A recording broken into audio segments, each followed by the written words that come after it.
இன்னைக்கு இந்தியாவிலேயே குழந்தை பெற்றுக்கொள்ளக்கூடிய விகிதம் யாருக்கு கம்மி தெரியுமா?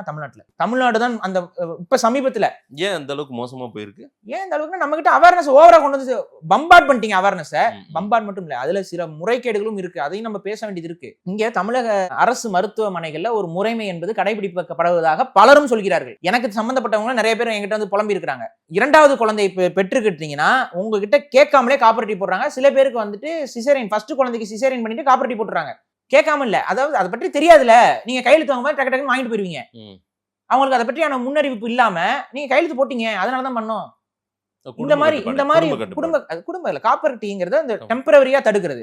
அதுக்கப்புறம் இவங்க 2வது குழந்தைக்கோ 3வது குழந்தைக்கோ ட்ரை பண்ணுவாங்க, பிறக்கல அப்படின்னு சொல்லி. இல்ல சில பெண்களுக்கு வந்து வலி எடுக்குது, என்ன வலி எடுக்குதுன்னு போயிட்டு பிரைவேட் ஹாஸ்பிட்டல் கேட்கும்போது காப்பரேட்டிவ் போட்டுருக்கீங்க ஏம்பாங்க.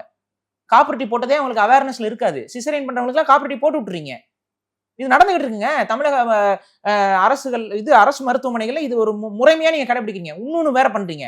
கொஞ்சம் பாமர மக்கள் வராங்கன்னு வைங்க, 2வது குழந்தைக்கு அடுத்து ஏதாவது குழந்தை பிறக்கிற மாதிரி போனா அவங்கள வந்து அசிங்கமா பேசுறாங்கிறாங்க நிறைய பேர்.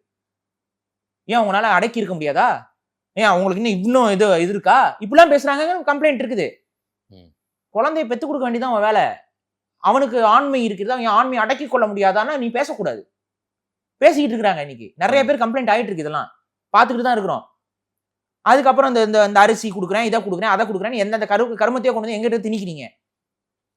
இனப்பெருக்கத்துல நம்ம குறைஞ்சிக்கிட்டே போயிட்டு இருக்கிறோம். அது இல்லாம மதுக்கடைகள், இது ஒரு பெரிய டிராபேக். மதுவால பாதிக்கப்படக்கூடிய ஆண்களுக்கு ஆண்மை குறையும், ப்ரொடக்ஷன் ரேட் குறைஞ்சிட்டு தான் இருக்கும். விந்தனோட இது எல்லாம் குறையும், வீரியம் குறையும். ஆட்டோமேட்டிக்கா பெண்கள் குடிக்க ஆரம்பிச்சாங்கன்னா, அவங்க பெண்கள் கர்ப்ப காலகட்டத்துல மது குடிக்கிறாங்கன்னா கர்ப்பம் கலைஞ்சிரும்.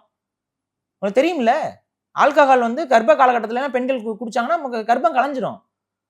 ஸோ இந்த மாதிரியான முறைகேடு ஆண்களும் பெண்களும் வந்து யார் வேணாலும் மது வாங்கலாம், பண்ணலாம்னு இந்த மாதிரி இது பண்ணிட்டு இருக்கிற இந்த இதுல வந்து இனப்பெருக்கமே குறைஞ்சிருச்சு. தமிழர்களோட இனப்பெருக்கம் குறைஞ்சிக்கிட்டே இருக்கு. இது போக வட இந்திய குடியேற்றம் வேற இங்க